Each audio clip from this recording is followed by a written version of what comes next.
Bonjour, donc bienvenue dans cette formation de rentrée qui va avoir avec vous une introduction sur la maîtrise des bases de l'HACCP. J'espère que vous avez tous passé de belles vacances ensoleillées. Je suis avec François-Xavier et on va animer cet atelier pendant 30 minutes plus 15 minutes de questions-réponses à la fin. Je Bonjour à propose tous. qu'on attaque. Donc moi, je suis Gwenelle Averti, je suis la cofondatrice d'Octopus HACCP et aujourd'hui, je vais vous parler de toutes les bases, toutes les choses importantes que vous devez mettre en place dans votre cuisine pour l'HACCP. Et François-Xavier, mon acolyte, est avec moi, je te laisse te présenter. Et du coup, moi, je suis responsable des ventes chez Octopus et moi, je vais vous montrer comment le faire beaucoup plus facilement grâce à une application. Super. Merci François-Xavier. Alors, donc vous êtes vous êtes sur Livestorm, donc c'est un logiciel qui vous permet de poser vos questions en bas à droite sur le chat. Donc vous avez une petite bulle, vous pouvez nous dire bonjour et vous pouvez poser toutes vos questions. On y répondra soit au fur et à mesure, soit à la fin. Donc posez vos questions quand vous en avez. Vous allez aussi avoir des sondages. On a 3 petits sondages pendant la petite présentation. On va vous poser des questions, ça nous permettra aussi de mieux interagir avec vous. Et restez à la fin parce qu'on vous offrira des cadeaux à télécharger. Alors, au menu, on va voir qu'est-ce que c'est l'HACCP, à quoi ça sert. Et on va voir en profondeur 3 types de relevés HACCP. On va faire le tour des températures, de la traçabilité et du plan de nettoyage. Sur le plan de nettoyage, je vais vous donner toute la méthode pour le mettre à jour. On sait que la période des vacances, c'est souvent une période où on fait un peu de réorganisation dans la cuisine, soit avec des travaux, soit où on change un peu de matériel de place, où on se réorganise. Donc, c'est le moment de mettre à jour votre plan de nettoyage. C'est parti ? Allez, on y va. Donc, l'HACCP, à quoi ça sert ? Donc, déjà, si vous êtes là aujourd'hui, c'est que vous avez une petite idée de ce que signifie cet acronyme. Donc l'HACCP, c'est une méthode. Alors, souvent, on entend parler de normes, mais en fait, ce n'est pas une norme au sens normatif du terme. C'est une méthode qui est encadrée par la réglementation. Et cette méthode, en fait, c'est une démarche qui vise à assurer la sécurité sanitaire des aliments en identifiant et maîtrisant les dangers potentiels à chaque étape de la production. Donc c'est vraiment ça, c'est identifier et maîtriser les dangers pour justement les réduire et garantir la sécurité alimentaire. La méthode HACCP, ça s'applique que vous soyez un établissement de restauration type commercial, un bistrot, un gastro, mais ça s'applique aussi dans les boucheries, les poissonneries, les crèches et les traiteurs, en restauration collective ou dans des supermarchés. J'ai vu qu'il y en a qui sont là aujourd'hui avec les saisonniers. Donc voilà, la méthode HACCP, vous pouvez l'avoir partout et vous devez la mettre en place. La réglementation vous y oblige. HACCP, ça signifie Hazard Analysis Critical Control Point en anglais, et en français, c'est analyse des dangers et points critiques. Et c'est encadré par la réglementation. Donc, pour la majorité des corps de métier, vous avez ce qu'on appelle des GBPH, des guides des bonnes pratiques d'hygiène. Donc là, je vous ai mis en photo un exemplaire de celui restaurateur. Il n'y en a pas pour tous les corps de métier parce que tous les syndicats n'ont pas réussi tous à se mettre d'accord, mais le principe est le même partout. Vous devez mettre en place ces bonnes pratiques d'hygiène pour répondre aux contraintes réglementaires. Alors, on a décidé de faire un petit peu de vulgarisation sur cette formation. Donc, on a décidé de prendre un exemple mousse au chocolat. Donc, par exemple, je suis restaurateur et je dois donc appliquer la méthode HACCP, que ce soit restauration commerciale ou collective, hein, c'est la même histoire. Et je dois faire de la mousse au chocolat. Comment est-ce que la méthode HACCP s'applique à ma production de mousse au chocolat? Donc déjà, je vais devoir analyser les dangers. Alors là, on va donner un exemple, mais en fait, ça doit être dans tout votre lieu de production, la cuisine, le labo, etc., pour tout. Donc l'analyse des dangers, par exemple, sur une mousse au chocolat, ça pourrait être, j'ai des œufs crus. C'est un aliment qui peut présenter un risque bactériaux extrêmement élevé. La température de conservation de ma mousse au chocolat, ça, c'est un vrai risque. Est-ce que mon matériel est propre? Il y a aussi un risque, un danger qui peut être là-dessus. Parce que c'est un produit qui ne va pas être cuit. Il faut, a fortiori, faire très attention. Ensuite, vous avez tout ce qui est détermination des points critiques. Ça, c'est un truc extrêmement important de la méthode HACCP, ce qu'on appelle les CCP. Pourquoi CCP? Parce qu'en anglais, c'est Critical Control Point. Et donc, par exemple, des points critiques qu'on peut trouver sur la mousse au chocolat, ça va être toujours la température de conservation, c'est un point critique, ou la durée de conservation. Est-ce que je peux conserver ma mousse au chocolat 7 jours? La réponse est non. Le troisième pilier de la méthode HACCP, ça va être les seuils critiques. Donc, par exemple, c'est lié au point critique, c'est un seuil critique. Quand on parle de température de conservation, c'est quoi la température de conservation maximum de ma mousse au chocolat? Donc, pour la mousse au chocolat, ça va être 3 degrés parce que c'est une préparation qu'on a faite. Il y a d'autres produits, par exemple le poisson, ça va être 2 degrés. Les steaks hachés, ça va être 2 degrés. Des légumes, ça va être 6 ou 8 degrés. Ça dépend en fait de vos produits. Donc, c'est important de déterminer les seuils critiques de tout ce que vous allez préparer. Ça, c'est le système HACCP. Vous allez, pour bien mettre en place la méthode HACCP, avoir besoin de mettre en place des systèmes de surveillance permettant de contrôler les dangers identifiés. Par exemple, comment est-ce que je sais que ma température de conservation est bonne? J'ai mis un thermomètre dans le frigo qui est étalonné, que je vais aller contrôler régulièrement. Donc ça peut être un système de surveillance. Vous allez devoir aussi déterminer des mesures correctives à prendre si un point critique n'est pas maîtrisé. Par exemple, qu'est-ce que je fais si je découvre que mon frigo il est à 4 ou 5 degrés ou que la DLC de ma mousse au chocolat est dépassée? Je jette ma DLC et si par exemple mon frigo a une température trop élevée, je vais reprendre la température de mon produit, vérifier qu'elle est bonne. Si elle est bonne à cœur, on peut la consommer. Si elle n'est pas bonne à cœur, soit on va l'acheter, ça dépend de la température, il y a des histoires de tolérance aussi.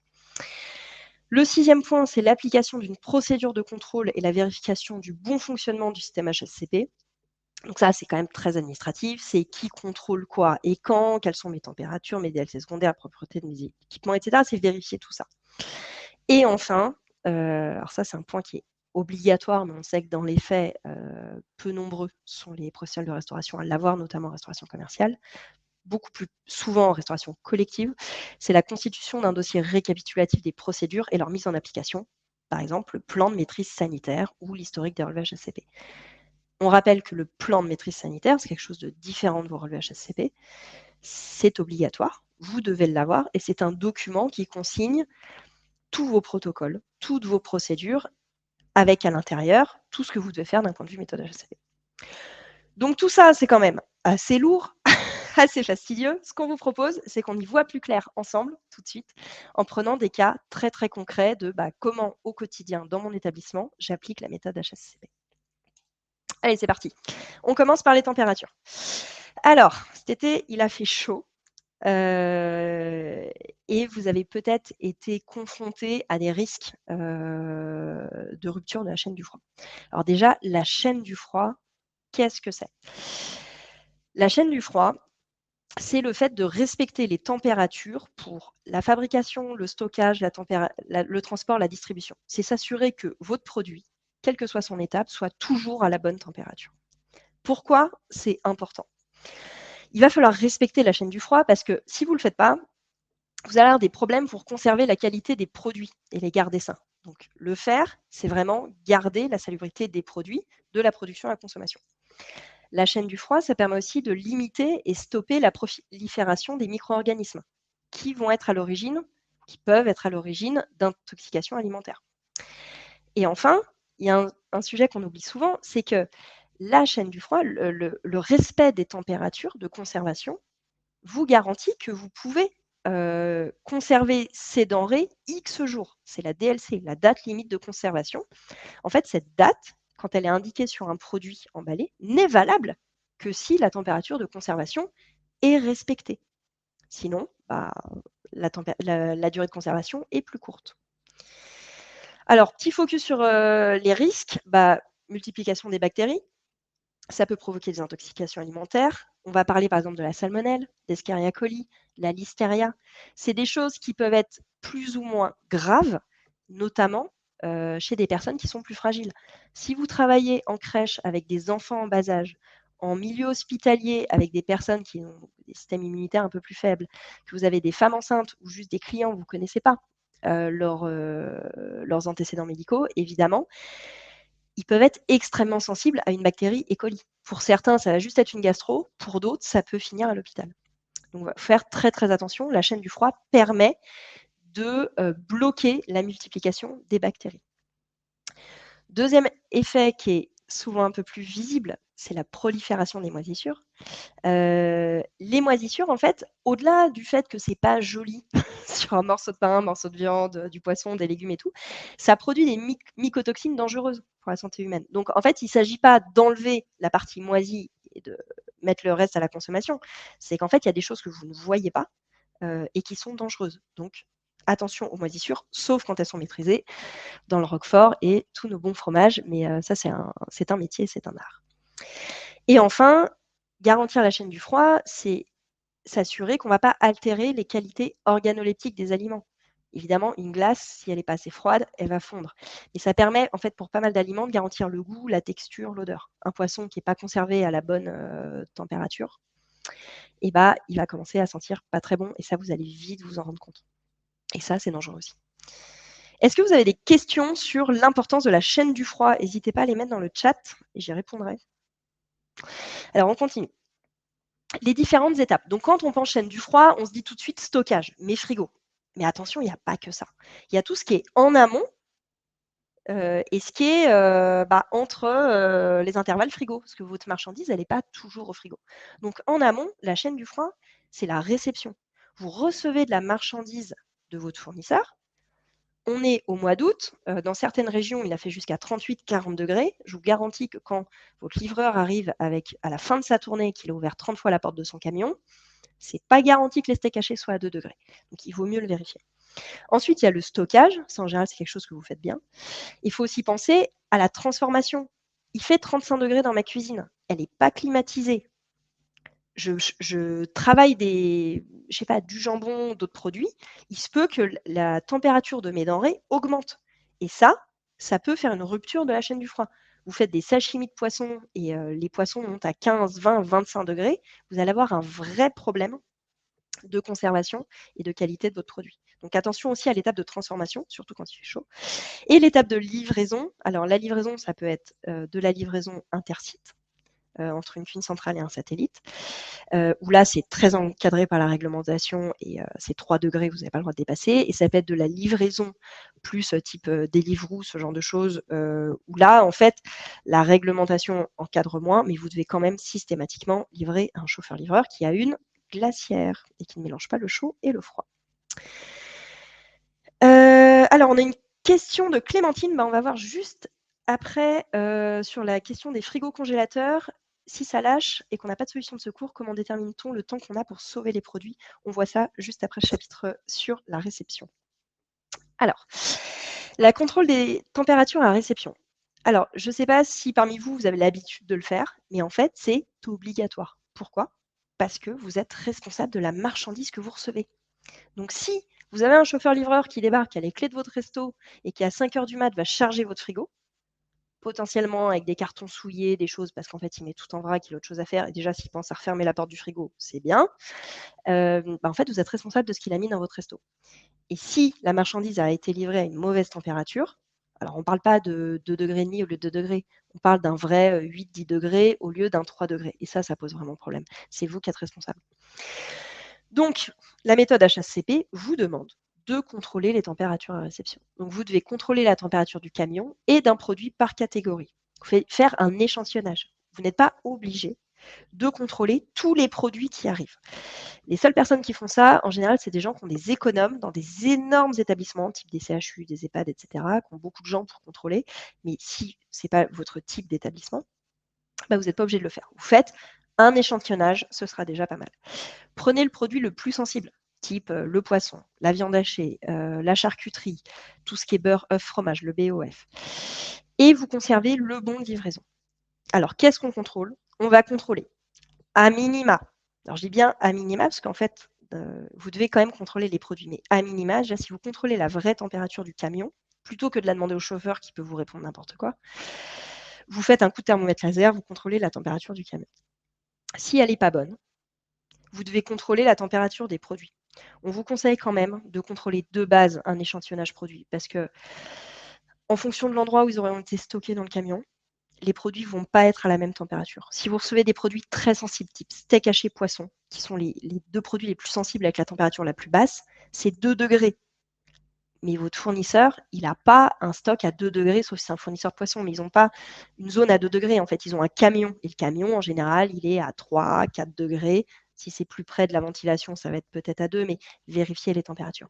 Si ce n'est pas la bonne température, vous devez refuser la marchandise. C'est obligatoire. Donc ça, c'est un sujet hyper important. Et on sait que souvent, ce n'est pas forcément fait. Et donc, j'insiste, n'autorisez pas les fournisseurs à mettre la marchandise directement dans vos frigos. Alors, les températures de stockage. Souvent, quand on pense chaîne du froid, on pense à ça. Déjà, la question, c'est à quelle température conserver mes produits. La réglementation vous accompagne là-dessus, mais parfois un peu flou. En fait, ça dépend des catégories de produits. Et donc, ça va revenir sur la question de Clémentine qui dit si mon frigo, mon congélo lâche et que j'ai pas de solution de secours, comment je détermine le temps pour lequel je peux utiliser mes produits? Déjà, ça dépend de quel produit et ça dépend à quelle température ils sont montés. Donc là, vous avez un exemple avec les viandes hachées, c'est 2 degrés. Les abats, c'est 3 degrés. Les prépas de viande, c'est 4 degrés, etc. etc. Si vous avez vos préparations à vous, c'est 3 degrés. Ça, la réglementation est claire là-dessus.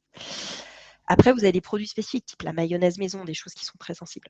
Donc, ça dépend de la température. Si votre frigo lâche, vous devez vérifier la température des produits. Parce qu'il se peut que le frigo est lâché, mais que les produits ne soient pas montés en température. Il y a de l'inertie, en fait. Le frigo peut être à 6 degrés, vos produits peuvent être toujours à 3 degrés. Donc, vous vérifiez la température des produits. Si les produits sont bons, théoriquement, vous devez les changer d'enceinte froide. Si vous n'avez pas d'autres espaces de stockage, etc., que vous êtes un peu en galère, ça va dépendre des produits. Il y a des produits que vous allez pouvoir transformer tout de suite et les mettre à la consommation tout de suite. Et il y a des produits que vous n'allez pas pouvoir. Il va falloir les jeter. Donc, ça dépend de vos produits, à combien ils sont montés. Il y a une tolérance. Le GBPH restaurateur indique une tolérance de 2 degrés par rapport à la valeur cible. C'est-à-dire que ça peut potentiellement, temporairement, monter à 5 degrés. Mais temporairement, ce n'est pas 6 heures d'affile. Temporairement, c'est pas trop long parce que sinon, vous allez avoir un problème. Et donc, dans ce cas-là, vous devez jeter la marchandise. OK. Alors, on a eu quelques remarques qui nous disent les livreurs de Servan. Donc, les livreurs sont toujours pressés, ils déposent tout. On a à peine le temps de prendre le thermomètre qu'ils sont partis. Comment faire s'il y a un problème? Vous contrôlez a posteriori et pose la marchandise, vous contrôlez. S'il y a un défaut de température, vous remontez ça, vous déclarez une non-conformité à votre livreur. Eux, les livreurs, ils sont objectivés sur un truc qu'ils appellent le taux de service livraison. Jouez-en. S'ils savent que vous contrôlez, je vous garantis qu'ils vont faire gaffe à ce qu'ils vous livrent. Donc ça, c'est important. Et Cindy nous dit pareil, on ne peut pas toujours contrôler la livraison car nous sommes parfois livrés le matin tôt ou tard le soir quand on ne peut que faire confiance. Oui, mais si pour vous, vous voulez respecter un PMS et être strict là-dessus, vous pouvez aussi leur imposer des horaires de livraison. Je sais que dans la pratique, ce n'est pas ce qui est toujours fait, mais sachez que vous êtes responsable. Donc voilà pour les températures de stockage. Est-ce que vous avez d'autres questions sur ce qui est dans vos frigos? Alors, Carole nous dit, est-ce que la tolérance de 2 degrés est applicable pour la livraison? Oui, si elle est temporaire. Mais après, c'est toujours pareil, il y a une zone grise. Depuis combien de temps? C'est pas à 2 degrés dans le... Le problème sur une livraison de marchandises, c'est que quand vous avez vraiment un problème, c'est pas une histoire de 2 degrés. C'est que vous avez un camion qui a été ouvert de nombreuses fois par 35 degrés de chaleur extérieure et vous allez avoir de la cam qui va vraiment monter là-haut. Après, on sait bien qu'il y a aussi une réalité technique. Enfin, vous avez votre marchandise, votre service à faire. Si vous refusez la marchandise, comment vous faites pour bosser si vous n'avez pas votre cam? Enfin, soyons pragmatiques. Donc, je ne vais pas vous dire, parce que je ne peux pas vous dire des choses comme ça, mais à vous de juger le risque. Mais théoriquement, ce n'est pas la bonne température, vous refusez. Si vous faites passer ces messages à vos fournisseurs, ils seront beaucoup plus vigilants parce qu'ils n'ont pas envie de vous relivrer, clairement. Les formulaires de non-conformité, vous pouvez émarger votre bon de livraison, dire marchandise refusée, et nous, on a des outils qui permettent de le faire avec Octopus. On va avancer un petit peu sur les températures. Je vais vous montrer un peu les outils qu'on met en place. Alors, je vous proposais une petite solution pour contrôler les températures de stockage. Alors, comment on fait? Niveau 0, c'est je fais le tour de mes frigos et je regarde la température numérique qui est affichée. Ça, c'est pas recommandé. Pourquoi? Parce que souvent, vos frigos, ils affichent pas forcément la bonne température. Parce qu'ils ne sont pas étalonnés, parce qu'ils sont un peu vieux, parce que le système ne marche pas. Le système qui est homologué en cas de contrôle, il faut que vous ayez des petits thermomètres là comme celui qui est mis. Ça coûte 1 € chez Metro ou sur Amazon, qui vous voulez. Prenez un petit thermomètre, vous vérifiez qu'il soit bien étalonné. Étalonné, ça veut dire que le 0 égale 0. Donc, c'est-à-dire qu'on le met dans un bain d'eau et de glace fondante, et s'il est à 0, bah, c'est que c'est 0. S'il est à 2 degrés, c'est qu'il ne marche pas. Vous le mettez dans votre frigo. Et tous les jours, avant la prise de service, vous devez faire le tour de vos enceintes froides et relever la température de vos petits thermomètres. Ça, c'est obligatoire. Pourquoi? Ça permet de contrôler qu'il n'y a pas eu de coupure de courant pendant la nuit, ou même une porte mal fermée qui fait que la marchandise serait tombée, et on attaque la mise en place avec de la cam qui est à bonne température. C'est un contrôle. Alors ça, une fois que vous l'avez contrôlé, il faut le noter. Donc qu'est-ce qu'on note? On va noter le nom de l'enceinte froide, la température relevée, le jour et l'heure de relevé, enfin c'est qui, quoi, quand, combien, et qui l'a fait, le nom, les initiales de la personne. Et en cas de problème, les actions correctives. J'ai changé la marchandise de frigo, j'ai jeté de la marchandise, j'ai appelé un frigoriste parce que mon frigo déconne, etc. Clémentine nous demande, est-ce qu'une fois par jour, c'est suffisant pour les contrôles des frigos? Alors, la réponse complète, c'est ça dépend de votre plan de maîtrise sanitaire. Il est obligatoire, mais en l'absence de plan de maîtrise sanitaire, comment on fait pour savoir? Une fois par jour, c'est le minimum. Et on vous conseille le matin avant de prendre votre service. Si vous avez un contrôle d'hygiène et que vous le faites déjà une fois par jour, franchement, c'est déjà bien. Si vous avez un plan de maîtrise sanitaire qui est beaucoup plus exigeant, vous devrez suivre votre PMS. Par exemple, j'ai vu qu'on avait le CHU de Toulouse qui est là. Donc, dans un CHU, il y a sûrement plus de contrôles. Un matin, un l'après-midi. Donc, vous devez vous référer à votre PMS, mais en l'absence de PMS, qui est obligatoire, je rappelle, vous devez à minima en faire un par jour, c'est déjà pas mal. OK? Alors, comment est-ce qu'on fait tous ces contrôles? Donc, soit vous le faites sur papier avec des tableaux, et ça, on vous les donne en fin de formation. Vous avez un petit tableau avec toutes les températures et vous cochez la température qui a été relevée sur tous les jours du mois, et vous avez une fiche qui est dans une pochette plastique sur chaque frigo, etc. Ça, c'est la méthode papier qu'on vous offre chez Octopus. La méthode 2, bah, nous, c'est notre raison d'être. C'est de se dire, en fait, le papier, bah, les feuilles qui volent, c'est sympa, mais on a souvent perdu le stylo, la feuille n'est pas à jour, ou il y a quelqu'un qui a fait tous les relevés du mois directement avec son stylo sur le trottoir en fumant sa clope. Donc ça, c'est pas terrible. Nous, on vous propose de les faire directement sur mobile ou tablette, donc avec toute la liste de toutes vos enceintes froides, votre seuil mini maxi pour chaque enceinte froide personnalisée. Vous avez qu'un clic à faire, hop, vous ajustez la température, c'est validé. Quand ça dépasse, ça vous met une alerte. Et la dernière méthode, parce que la techno, on n'arrête pas le progrès, c'est les enregistreurs de température connectés. Donc, c'est les petits boîtiers que vous voyez à l'écran. Vous le mettez dans votre frigo. Ça prend une température toutes les 10 minutes. Ça stocke les relevés pour vous. Donc, vous n'avez pas besoin de les saisir à la main. Et ça vous envoie des alertes par SMS ou email à chaque fois qu'il y a une anomalie. Et on peut calibrer le niveau d'anomalie pour pas que vous vous fassiez spammer de problèmes. Donc, il y a plein de méthodes. Vous avez une obligation de résultat, pas une obligation de moyens, que ce soit sur papier, sur mobile, avec des capteurs. Faites comme vous voulez. L'important, c'est de le faire. Alors, on a un petit sondage. Et le sondage, c'est parmi vous, qui fait ces enregistrements de température? Je serais curieuse de voir les résultats. Je vous invite à cliquer sur sondage et à cocher. On verra. Ah, pour l'instant, ça a l'air nickel. On est à 100%. On ira voir les résultats tout à l'heure. Alors, dans la chaîne du froid, on a parlé d'autres relevés de température. Je ne vais pas rentrer en détail dedans. On fera d'autres formations dans les mois à venir sur la température. Si ça vous intéresse, vous pourrez vous inscrire. Gratuitement, évidemment. Les autres relevés de température, la chaîne du froid, ce qui est hyper important, c'est aussi les refroidissements rapides.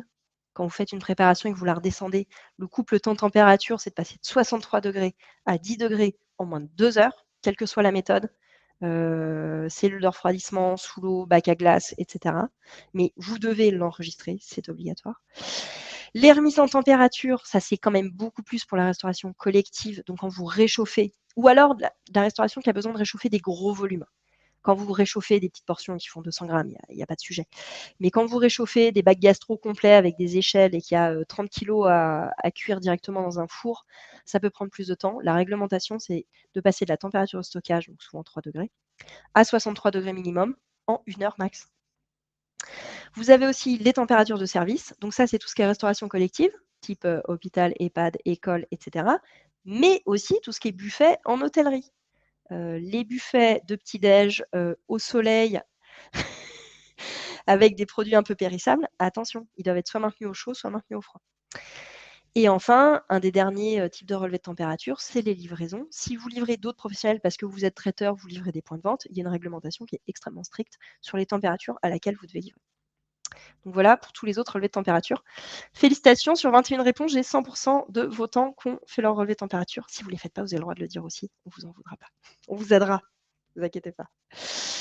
On est là pour ça. Est-ce que vous avez d'autres questions sur les relevés de température? N'hésitez pas à les écrire dans le chat. Je vais y répondre à la fin et on va passer sur le sujet d'après, sur la traça. OK? Alors, la traçabilité. La traça. Alors, c'est quoi la traçabilité? Je pense que vous en avez déjà entendu parler. C'est être capable de retracer le chemin d'un aliment de la production à l'assiette. En fait, c'est qu'est-ce que c'est? Et on est capable de dire c'est quoi comme ingrédient. Il y a différents types de traçabilité. La traçabilité amont, qui est capable d'identifier les fournisseurs et les denrées livrées. La traçabilité interne, identifier les matières premières utilisées au cours de ma prod et les ingrédients de mes recettes. Donc souvent, quand on pense traçabilité, on pense à celle-là. Grosso modo, c'est celle qui vous demande de découper vos étiquettes. Et la traçabilité aval, donc ça, c'est si vous faites de la production que vous livrez à d'autres professionnels, j'insiste bien là-dessus, vous devez identifier les produits livrés. Par exemple, vous êtes un labo ou un traiteur et vous livrez un autre restaurant, vous livrez un site satellite, une école, une crèche, etc. Donc ça, c'est traçabilité aval. Là, on va plutôt voir la traçabilité interne ensemble. Alors la traçabilité amont, ça se fait lors du contrôle à réception, on ne va pas revenir dessus. La traçabilité interne, c'est être capable d'identifier les matières premières utilisées au cours de ma production et les ingrédients de mes recettes. Alors concrètement, qu'est-ce que je dois faire? Vous devez conserver le nom du produit pour être capable de l'identifier, le numéro de lot pour être capable d'identifier s'il y a un problème sur le lot, et la DLC, mais ça c'est pour une raison différente, c'est pour prouver que vous n'avez pas utilisé de produit périmé. Alors souvent le numéro de lot c'est la DLC, c'est un code qui colle un peu avec la DLC. Alors, si je vous pose la question, en général on a cette question, est-ce que je dois le faire sur tous mes produits? La réglementation vous dit que oui. Alors là, je vous entends, vous avez déjà crié, mais attendez, la farine, l'huile, moi j'ai autre chose à faire, etc., etc. Oui, on sait. Ça n'a pas énormément d'intérêt de faire de la traçabilité sur votre sac de sel. Franchement, il ne va pas se passer grand-chose sur le sel. Par contre, sur le jambon, par contre, sur un fromage au lait cru, par contre, sur du poisson, par contre, sur une salade préparée avec de la sauce, par contre, sur des produits non stabilisés, là, c'est vital. Donc, il faut que, en théorie, ce soit sur tous les produits, mais en pratique, si vous ne faites pas votre traçabilité complètement, faites-le sur les ovoproduits, la viande, le poisson, les laitages, ce qui est le plus sensible. Que vous n'ayez pas la traçabilité de vos carottes ou de vos salades 5-1, c'est pas la fin du monde.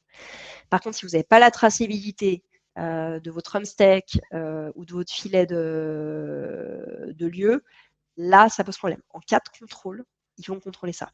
Honnêtement, ils ne vont pas vous aligner parce que vous n'avez pas la traçabilité sur votre huile de colza. Ils ne vont pas se poser de questions.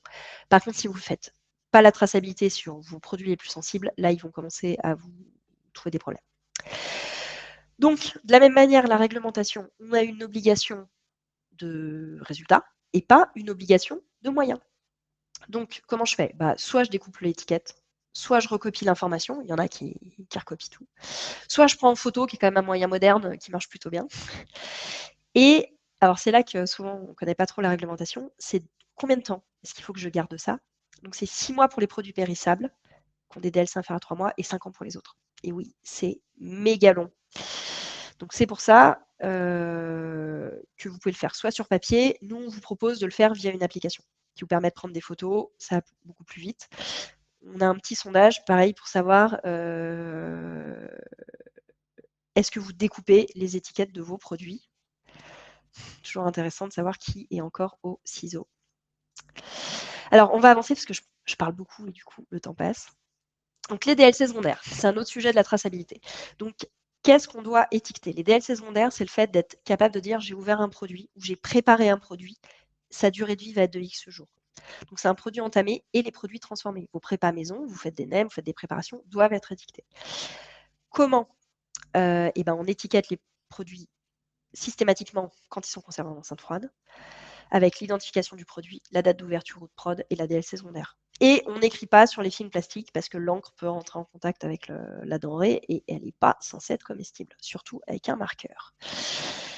La durée max de conservation, comment est-ce qu'on détermine une DLC? Pour les produits emballés, c'est les indications du fabricant. sous réserve de conservation à bonne température. Et pour les produits transformés, c'est 3 jours maximum en l'absence d'analyse microbiologique. Si vous faites faire des analyses, ça peut être plus long. Sinon, la réglementation vous dit c'est 3 jours max. Et il y a des produits pour lesquels c'est moins. Les ovoproduits, les viandes hachées, les préparations mixées, c'est J0 ou J+1 maximum. Il y a trop de risques.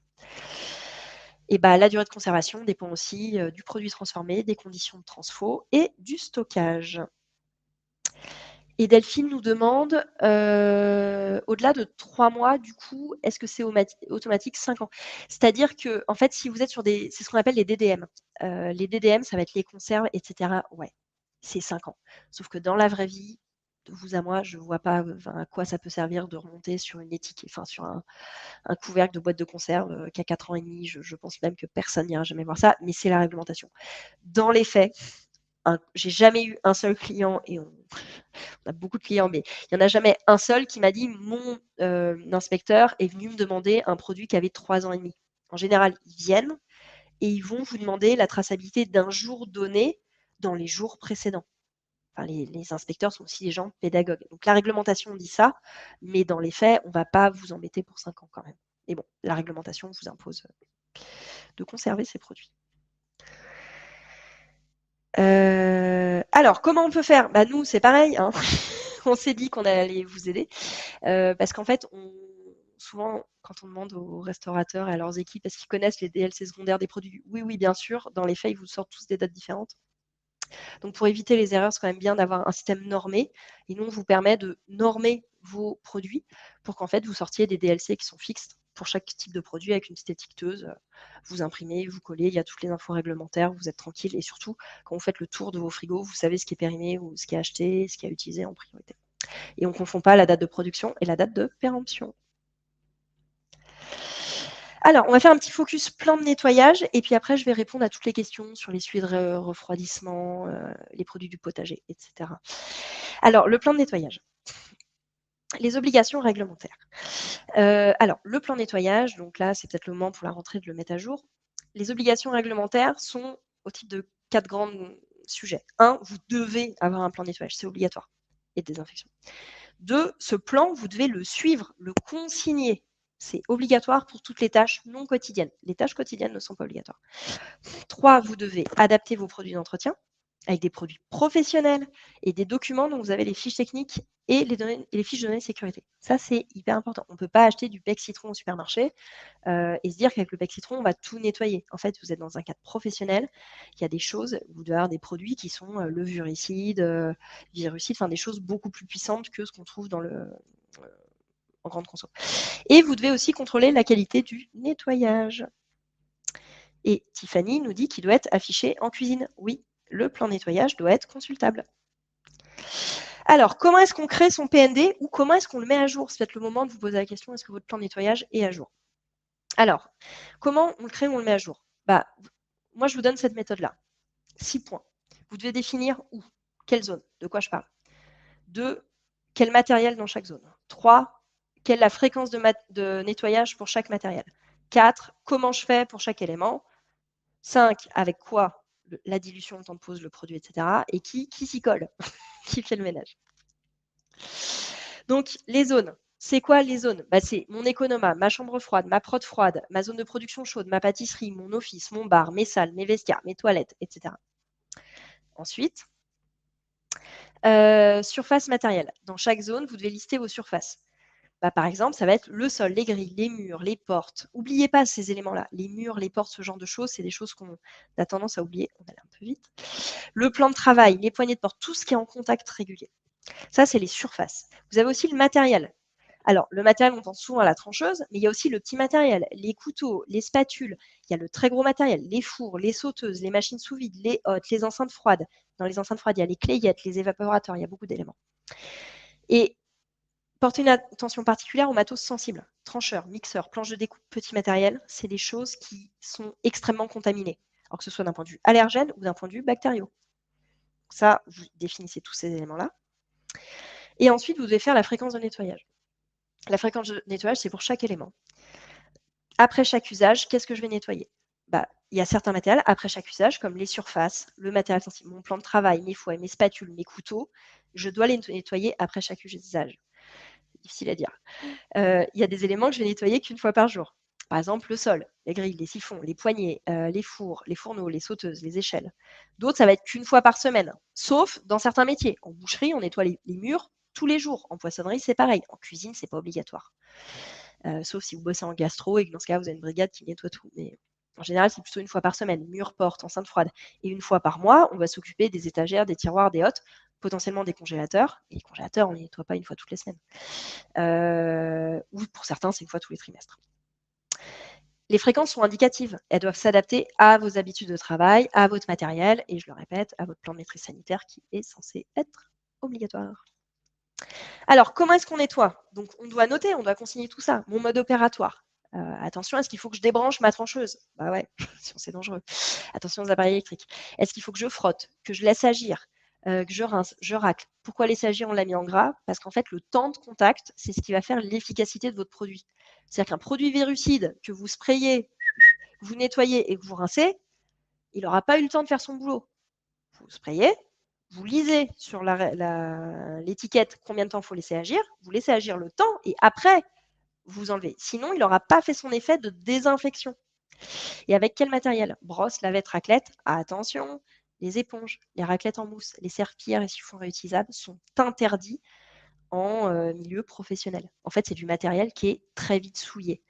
Et vous devez aussi intégrer votre matériel dans votre plan de nettoyage. C'est-à-dire qu'on doit nettoyer les brosses, les lavettes, les raclettes régulièrement. Côté produits d'hygiène, quels produits sont efficaces pour nettoyer et désinfecter? Il faut que vos produits soient homologués. Alors, j'ai vu passer une question, est-ce qu'on peut fabriquer ses propres produits de nettoyage, par exemple du liquide vaisselle? La réponse, c'est non. En fait, vous devez avoir des produits homologués. Qui doivent être certifiés aptes au nettoyage des surfaces en contact avec les denrées alimentaires. Parce qu'en fait, quand vous faites votre produit vous-même, on ne sait pas ce que vous mettez dedans. Il n'est pas forcément virucide. En fait, il va fonctionner sur certains trucs, mais peut-être pas sur tous les types de virus, peut-être pas sur la salmonelle, peut-être pas sur le E. coli, etc. C'est un vrai métier de faire des produits techniques. Ils doivent respecter les normes NF et EN. Et la règle en hygiène, c'est dire qu'il faut respecter le tact. C'est quoi le tact? C'est la température. Un produit qui doit se diluer dans de l'eau froide, on ne le met pas dans de l'eau chaude, ça l'inactive. Et inversement, un produit qui s'active à partir de 30 degrés, on ne le met pas dans de l'eau froide, sinon ça ne marche pas. L'action mécanique, c'est frotter, parce qu'en fait l'huile de coude, c'est quand même une méthode qui marche encore. La concentration, si c'est 10 centilitres pour 10 litres, on ne met pas 2 centilitres, parce que sinon ça ne marche pas. Et on n'en met pas 30, parce que sinon ça va être abrasif, ça peut poser des problèmes. Et le temps de contact, c'est ce qu'on a dit, c'est précisé dans la fiche technique, combien de temps je dois laisser mon produit. Et enfin, on rappelle, le rinçage est indispensable. Ne confondez pas un produit qui est apte aux surfaces à contact alimentaire, c'est-à-dire qui ne va pas rayer votre inox, et en fait, un produit virucide n'est pas apte au contact alimentaire. Parce qu'en fait, on ne va pas le manger.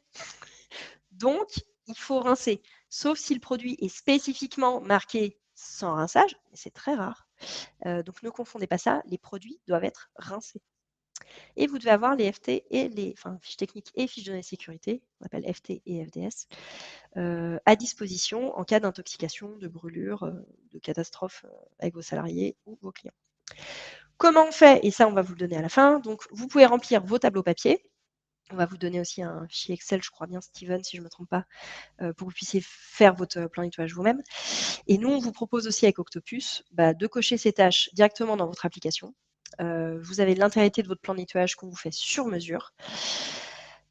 On intègre aussi les FT et les FDS de tous vos produits. Vous nous dites quels produits vous avez, nous on a la base, on vous les met et comme ça vous êtes tranquille en cas de contrôle, parce qu'en cas de contrôle, on va vous demander ces fiches techniques et ces fiches de données de sécurité. J'ai été très bavarde, j'ai un peu dépassé le temps. Je vais passer la main à François-Xavier et moi pendant ce temps-là, je vais lire vos questions et je vais préparer les réponses pour juste après. Donc, bonjour à tous, je suis content de prendre la suite de Gwenaël. Donc comme vous l'avez vu, la méthode HACCP est parfois compliquée et très chronophage à suivre quand on le fait de manière, on va dire, à l'ancienne. C'est pourquoi Gwenaël et Jérôme ont développé l'application il y a quelques temps, Octopus. Notre mission, c'est vraiment vous simplifier la vie et nous, on est des experts de l'HACCP. C'est-à-dire qu'on est là pour vous aider à mettre en place les bonnes pratiques et aussi de manière à les réaliser beaucoup plus facilement via notre application. Donc nous, c'est une application qui fonctionne sur tablette, smartphone et ordinateur. Donc on n'impose pas de matériel, vous pouvez utiliser le vôtre si vous le souhaitez. Sinon, bien sûr, on peut vous en proposer. Donc nous, vraiment, les bénéfices d'Octopus, c'est de vous faire gagner du temps. On constate en moyenne chez nos clients qui gagnent entre 30 et 45 minutes par jour, donc c'est pas du tout négligeable en termes de gain de temps. C'est un temps qu'on peut allouer à des tâches qui vont être beaucoup plus importantes pour vos différents établissements. Aujourd'hui, nous, on a plus de 3000 clients, donc on va travailler autant avec des boulangeries, des boucheries, des CHU, des EHPAD, et cetera. Donc on a une application qui est très complète et qui va s'adapter à chacun de vos établissements. Le deuxième avantage d'Octopus, c'est supprimer les archives papier. Donc le but, c'est que vous ayez pu à imprimer, remplir et stocker du papier et surtout parfois le retrouver lors des contrôles, ce qui est parfois compliqué. Et le dernier point, du coup, c'est d'être serein en cas de contrôle. On a même créé un bouton dans l'application qui vous permet automatiquement en cas de contrôle d'extraire toutes les données sur une date prévue. Donc vous avez un document PDF qui génère avec toutes les informations. Donc en 2 minutes, vous pouvez restituer toutes les informations au contrôleur. Ensuite, les deux forces d'Octopus, c'est l'application. Donc elle est vraiment super simple d'utilisation. On constate qu'elle est très facilement adoptée par nos clients. Qu'on soit expert en HACCP ou pas, qu'on soit expert en digital ou pas, vraiment tous nos clients arrivent à la prendre en main très facilement parce qu'il y a très peu de clics, on va droit au but, il y a des couleurs et des pictogrammes explicites. Ensuite, l'autre avantage, c'est que l'application va fonctionner avec et sans connexion Internet. Donc, si vous n'avez pas de Wi-Fi dans votre cuisine, c'est pas grave. Il suffit simplement d'une connexion le matin pour charger les données et le soir pour les envoyer sur nos serveurs. Et ensuite, toutes les données sont sauvegardées pendant 5 ans, donc bien ce que veut la réglementation, sur des serveurs physiques qui sont basés en Île-de-France. Et ensuite, ce qui va être aussi hyper important pour vous, que vous ayez déjà mis en place les bonnes pratiques ou que vous soyez totalement nouveau dans ce domaine et vous ne savez pas trop comment vous débrouiller, c'est le service. Et donc ce service, il va se faire en 3 points. Première étape, ce qu'on va faire avec vous, c'est le paramétrage sur mesure de l'application. Donc si vous avez déjà des bonnes pratiques, ce qu'on va essayer de faire au maximum, c'est prendre vos habitudes de travail et les paramétrer dans l'application. Donc on va paramétrer vos plans de nettoyage, vos différents fournisseurs pour contrôle la réception, les frigos, etc. Et même si vous n'êtes pas expert en HACCP et qu'aujourd'hui vous n'avez rien mis en place, on est là pour vous accompagner. Vous avez un chef de projet qui vous est dédié et qui peut notamment avec vous, par exemple, créer votre plan de nettoyage, vous conseiller sur les différents relevés de température à effectuer. Une fois qu'on a fait ce paramétrage-là de manière à vous livrer une application qui sera clé en main et adaptée à votre établissement, on va former vos équipes. Donc c'est une formation qui se fait en visioconférence, qui dure en moyenne 1 heure. Ça suffit amplement. C'est une formation qui est pratique, c'est-à-dire qu'à ce moment-là, vous avez votre tablette qui est paramétrée entre les mains et on va vous faire plein de petits exercices. Donc c'est vraiment très ludique. Et ensuite, vous avez bien sûr l'équipe projet qui est là pour vous accompagner. Et on va faire des points de suivi avec vous. Le premier, c'est après les 15 premiers jours d'utilisation. Et après, le but, c'est qu'on soit en contact, on va dire, tous les 3 mois, même si c'est que 5 minutes par téléphone, pour savoir si tout se passe bien, si vous avez des questions ou si vous souhaitez qu'on change certaines choses dans le paramétrage. Ensuite, voilà nos principaux modules. Donc, comme on l'a vu avec Gwenaël, il va y avoir le contrôle à la réception des marchandises, l'archivage d'étiquettes grâce à la prise de photos, l'impression de vos DLC secondaires avec notre imprimante, vos relevés de température. Donc là, on ne les a pas tous énumérés, bien sûr, si vous travaillez en CHU ou dans les EHPAD. On va avoir les températures de service, fin de préparation. Enfin, vraiment, l'application est très complète. Et tout ça pour à partir de 47 € par mois. Le tarif de l'abonnement va changer en fonction du nombre de fonctionnalités dont vous avez besoin, du matériel, si vous souhaitez qu'on vous en vende, si vous avez le vôtre ou si vous souhaitez qu'on vous le loue. Donc voilà, on pourra s'adapter à chacun d'entre vous. Je crois qu'on a une petite question à propos de ça. Est-ce que vous, aujourd'hui, vous seriez intéressé pour avoir une démonstration de notre solution? Donc n'hésitez pas à y répondre. Et si vous avez des questions, bien sûr, n'hésitez pas à les poser dans le chat. C'est avec plaisir que j'y répondrai. Et donc, si vous êtes intéressé, on vous appellera pour répondre à vos besoins et présenter tout ça en détail. Merci François-Xavier. Alors, la minute cadeau, c'est la rentrée, on remplit vos cartables. Du coup, on va vous donner tout un kit avec des tableaux de relevé que vous allez pouvoir utiliser dans votre établissement pour faire tous vos relevés HACCP. En plus, Brian nous a fait un nouveau design, donc vous aurez une version encore plus jolie qui va arriver. Et vous aurez aussi des guides, le guide des bases des températures. Et je crois que Steven et Brian vous ont préparé un ou deux autres petits goodies que vous allez recevoir dans vos boîtes mail. Alors, je vais répondre. Ah oui, prochaine formation. Et juste après, je réponds à vos questions. Donc, le 18 septembre, on va faire un focus traçabilité. Donc, on va aller beaucoup plus loin sur la traçabilité. Donc, n'hésitez pas à vous inscrire vos équipes. Ce sera à 15h. Le 13 novembre, on va faire un focus sur la chaîne du froid. Il y en a une autre qui aura lieu le 2 octobre. On attend encore la confirmation d'un partenaire. Donc, on en fait grosso modo tous les mois. Un petit atelier comme ça de 30 minutes qui vous permet d'aller un peu plus loin sur un sujet, de poser vos questions.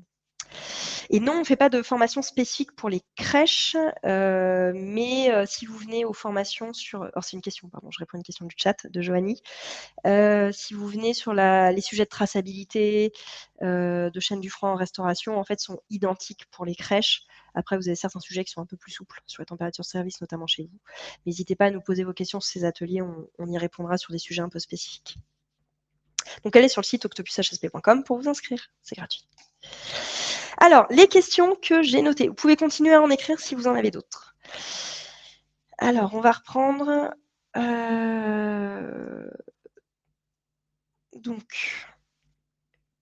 Donc, la fabrication des propres produits de nettoyage, donc liquide vaisselle, donc je vous ai dit non. Il faut que tous vos produits soient homologués, il faut que vous ayez les fiches techniques, les fiches de données de sécurité. Et en fait, le risque quand on fait ces choses soi-même, c'est qu'on n'ait pas fait de test, est-ce que c'est virucide, bactéricide, etc. Donc, c'est hyper important que vous ayez des produits homologués. Après, vous n'êtes pas obligé d'acheter l'intégralité du catalogue Ecolab, parce qu'on sait à quel point ils sont friands de vous vendre des produits différents. Mais grosso modo, avec un produit pour le sol et les gros nettoyages et un produit plonge manuelle classique, avec 2 produits, vous vous en sortez. Ça suffit. Alors, on avait une question de Tiffany. Le plan de nettoyage doit être affiché en cuisine ou conservé dans un classeur. Alors, il y a plusieurs écoles. J'aime bien faire des réponses de Normand. C'est ni oui ni non. Il y a plusieurs écoles. En fait, en pratique, souvent, c'est un truc qu'on voit plastifié sur un mur. Bon. Il y a des contrôleurs qui vont débarquer et qui vont vous dire « Attention, c'est sale. Je ne veux pas voir ce truc affiché sur un mur. » Alors, souvent, à raison, hein, parce que le truc, il n'a pas changé depuis à peu près 10 ans, qu'il y a des traces de scotch marron décollées. Enfin, bref, c'est pas très propre. Donc, il y a des contrôleurs qui vont vous dire « Non, non, il ne faut pas que ce soit au mur parce qu'en fait, ce n'est pas nettoyable. » Donc, si vous tombez sur un contrôleur comme ça, bah, vous l'enlevez du mur, vous le mettez dans un classeur. L'important, c'est qu'il soit consultable et consulté, parce qu'avoir un plan de nettoyage que personne ne connaît, bah, ça ne sert à rien. Donc, c'était une réponse de Normand. Tiffany, j'espère que ça vous va. Patrick nous dit, vous avez parlé du suivi de refroidissement. Qu'en est-il de la réglementation pour le suivi de décongélation? Alors, donc la décongélation, c'est de la remise en température. Ça, c'est une zone grise de la réglementation. Donc, la décongélation, en fait, comment vous dire? La réglementation ne va parler que des remises en température à partir de la température de stockage jusqu'à 63 degrés. Donc, c'est en fait une cuisson, une chauffe. En dessous, bah, qu'est-ce qui se passe? La réglementation n'est pas très loquace là-dessus. Par contre, ce qu'on sait, c'est qu'un produit décongelé, en fonction de quel produit c'est, ne doit pas dépasser en stockage une certaine température. C'est-à-dire, si vous décongelez du poisson, il ne doit pas dépasser 2 degrés. Si vous décongelez un steak haché, il ne doit pas dépasser 2 degrés. Si vous décongelez une préparation maison, ça va être 3 degrés. Si vous décongelez des rôtis, des gigots, etc., ça va être 3 degrés ou 4 degrés. Enfin, ça dépend de vos produits. Donc, en fait, si on interprète la réglementation, on se dit, OK, il faut que je fasse décongeler des produits et il faut qu'à aucun moment, sur ce produit, une partie du produit ne dépasse la température maximum de stockage. Soit 2 degrés, soit 3 degrés, soit 4 degrés. Ce qui veut dire, en fait, ce n'est pas un problème quand on décongèle un petit truc. Ce qui est un problème, c'est quand on va décongeler des pièces de viande qui sont très grosses, c'est quand on va décongeler des préparations qui vont faire 5-6 kilos, c'est-à-dire qu'en fait, le côté va décongeler beaucoup plus vite que le centre. Et en fait, la tentation de mettre le truc sur le fourneau ou à côté ou à température ambiante pour que ça décongèle est forte. Ça, c'est une grosse bêtise. Pourquoi? Parce que si je mets un produit, et je ne parle même pas du fourneau, si je mets un produit à température ambiante, avant que le cœur décongèle et arrive à 2 degrés, l'extérieur, il sera monté à 18 depuis bien longtemps. Et là, on va avoir un problème. Donc la décongélation va plutôt se faire en enceinte, alors ce qu'ils appellent la température dirigée. Donc température dirigée, c'est au frigo, quoi, en fait. Donc on va décongeler au frigo. Donc ça va prendre plus de temps. Ou alors, si vous ne décongelez pas au frigo, il faut vous assurer qu'à aucun moment, aucune partie de votre élément dépasse 2 degrés ou 3 degrés, etc. Donc ça, c'est le premier truc sur la réglementation et la décongélation, c'est vous ne devez pas avoir un, je sais pas, vous faites décongeler, je sais pas, du poisson, enfin, il ne faut pas qu'il monte à 4 degrés sur un morceau, quoi. C'est pas comme à la maison. Moi, à la maison, je décongèle un truc, je le sors du frigo. Je sais que c'est pas nickel, mais bon, c'est à la maison. Quand on est des professionnels, on fait pas ça. Ensuite, le deuxième truc, c'est la durée C'est-à-dire que quand j'ai une pièce qui va mettre X jours à décongeler parce qu'elle est grosse et que je l'ai mise au frigo, une pièce, je sais pas, de 6 kg, 7 kg de viande, la question c'est que ça ne décongèle pas en 2 heures en fait. Donc vous allez avoir une durée qui va être considérée comme une DLC secondaire. Dans tous les cas, il ne faut pas que ça dépasse 3 jours. Je ne sais pas si la réglementation n'est pas à 2 jours. Ça dépend du produit en fait. Quand on décongèle des petits pois, ce n'est pas la même chose que quand on décongèle un abat. Donc vous allez avoir des choses plus ou moins sensibles. Si vous décongelez du steak haché, ça ne va sûrement pas être 3 jours. Ça va être la date indiquée par le fabricant. Il y a des chances que ce soit une journée. Donc, la réglementation sur la décongélation, elle n'est pas hyper claire, vous ne trouverez pas de texte là-dessus. Par contre, c'est vous rappelez de ça, c'est 1, la température ne doit pas dépasser la température de stockage du produit. Et 2, la durée, c'est max 3 jours, c'est sûr. Et si vous avez un produit sur lequel c'est marqué après décongélation X jours, vous partez du principe que ça commence à partir du moment où vous décongelez. Il y a une petite zone grise quand même sur la température du produit. Est-ce que Patrick, j'ai répondu à votre question? Je regarde. Ok. Alors, en fait, si le produit décongelé à 3 degrés mais plus de 2 jours, c'est un vrai problème. Oui, c'est un vrai problème. Après, il faut voir voilà, quel type de produit c'est, des pièces de viande, des trucs, c'est pas forcément la même chose. Il y a des produits qui ont des durées de vie plus longues. Une pièce de boucher, ça peut mettre plus longtemps, il n'y a pas de souci. Si c'est des pièces découpées, des plats en sauce, ça peut être un problème. Alors, ça, c'était la question de Patrick. Attendez, je reprends le fil de mes questions. Ensuite, Carole, alors j'aime bien votre question, Carole, parce que j'ai l'impression que vous avez un beau potager. Donc, Carole nous dit, lorsque j'utilise des produits de mon potager, est-ce que je dois avoir une traçabilité? J'ai envie de vous répondre, ça ne sert à rien d'avoir une traçabilité de vos carottes que vous avez enlevées. Par contre, il y a certains produits, la question c'est qu'est-ce qu'on appelle des produits du potager? Je pense que, déjà, et quel type de restauration vous faites? Si vous êtes en crèche, c'est pas forcément recommandé. Si vous faites de la restauration classique, etc., qui a des herbes du jardin, des salades, c'est pas un problème. Les œufs, je crois qu'il y a une réglementation qui est un peu stricte sur le sujet. Vous n'avez pas le droit d'utiliser les œufs de vos poules. Il faut que ce soit un établissement agréé, parce qu'en fait, il y a des normes d'hygiène hyper strictes et que c'est un produit extrêmement contaminant. Donc là-dessus, les œufs, c'est niet. Après, je pense que les carottes, les petits pois, les fèves, ce genre de choses, il n'y a pas de réglementation là-dessus. Et on suppose que vous êtes sur du petit volume, vous n'êtes pas maraîcher, donc voilà, c'est pas. Je pense qu'il y a une tolérance sur le sujet. Après, toujours, on fait attention à la décontamination. C'est pas parce que c'est de notre potager qu'on peut rentrer avec de la terre dans une cuisine. Donc veillez à bien décontaminer vos légumes, notamment avec des solutions à base d'eau et de vinaigre. Ou de produits décontaminants, mais en fait c'est pareil, hein, c'est l'eau et du vinaigre, pour vous assurer qu'il n'y ait pas de terre qui rentre et qui contamine d'autres produits. Est-ce que Carole, j'ai répondu à votre question? N'hésitez pas à me dire si vous avez des questions complémentaires. Alors, ensuite, je suis perdue dans les questions. Alors, Servan nous dit, dans l'un des guides, alors gratuit sur le site, j'aimerais bien savoir c'est quel guide, parce que ça me semble surprenant. Il a indiqué qu'on doit refuser des plats température supérieure à 10 degrés pour les plats froids et si inférieur à 53 degrés. Alors, ça me surprend votre question, parce qu'en fait, la réglementation parle de 10 degrés et de 63 degrés dans le cadre d'un refroidissement rapide. Là où il y a une zone un peu grise, c'est qu'est-ce qu'on fait entre 10 degrés et la température de stockage. La réglementation ne dit rien du tout. Vous descendez votre produit à 10 degrés et après, vous le mettez en enceinte de stockage à 3 degrés. Mais il n'y a pas d'information entre les 3 et les 10 degrés. On considère que c'est assez rapide, quoi. Donc, si vous avez plus d'infos sur votre question, je pense que. Ou alors c'est une coquille dans un guide, mais dans ce cas, il faut qu'on corrige tout de suite. Clémentine nous demande si l'analyse HACCP est à faire par recette. Alors, je pense que quand vous dites analyse, c'est la rentrée, j'ai du mal. Analyse HACCP, c'est les analyses microbiologiques, c'est quelque chose de différent. Une analyse microbiologique, c'est un laboratoire qui passe, qui fait un échantillonnage et qui va mesurer, qui va faire des tests de vieillissement de vos produits et qui va vérifier qu'il n'y a pas de salmonelle. Enfin, qu'en tout cas, la prolifération des bactériennes est très faible, parce qu'il y a toujours des problèmes dans les produits, mais qu'elles ne se développent pas. Et ça, en fait, ça dépend de votre type de restauration. Très peu sont les restaurateurs qui le font. Si vous êtes en crèche, vous faites des produits de traiteur, etc., avec des longues conservations, c'est extrêmement important de le faire.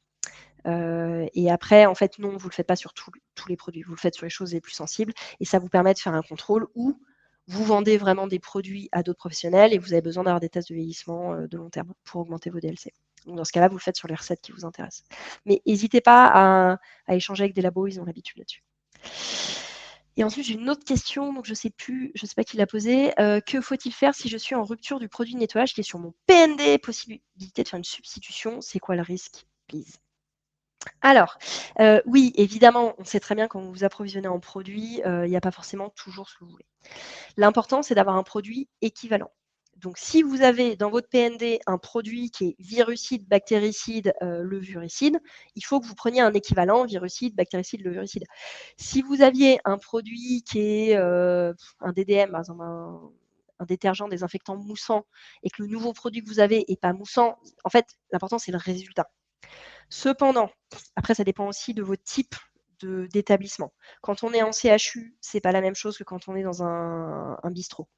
Donc, si vous êtes en CHU, etc., et que ça a des conséquences, il faut que vous fassiez gaffe avec votre PMS, mais prenez vraiment un produit équivalent d'un point de vue chimique. Dans tous les cas, il faut que si vous fassiez une substitution de produit, vous ayez la fiche technique et la fiche de sécurité. Pourquoi? Parce que c'est réglementaire. Et pourquoi est-ce que c'est réglementaire?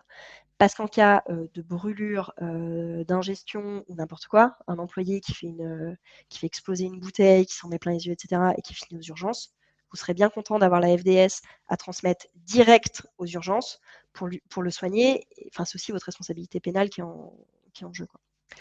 Donc, non, il n'y a pas de risque si c'est des produits équivalents. Vous pouvez substituer. Mettez bien à jour vos fiches tech et vos fiches de sécurité. Après, les contrôleurs ont l'habitude, ils savent que c'est pas toujours comme ça. Par contre, ce qui est important, c'est de ne pas se mettre à nettoyer le sol avec du bec citron, quoi, parce que ça marche plus. Voilà. Alors, c'était la dernière question. Je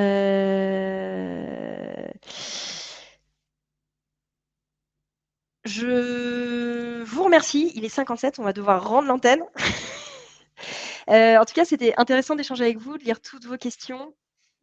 Si vous avez d'autres sujets, n'hésitez pas à vous inscrire à nos autres formations. Et on ne manquera pas de vous répondre, ce sera un plaisir. J'espère que ça vous a aidé, que ça vous a été utile et que vous êtes prêts pour attaquer la rentrée nickel d'un point de vue HACCP. À très bientôt. Merci Au beaucoup. revoir. Au revoir.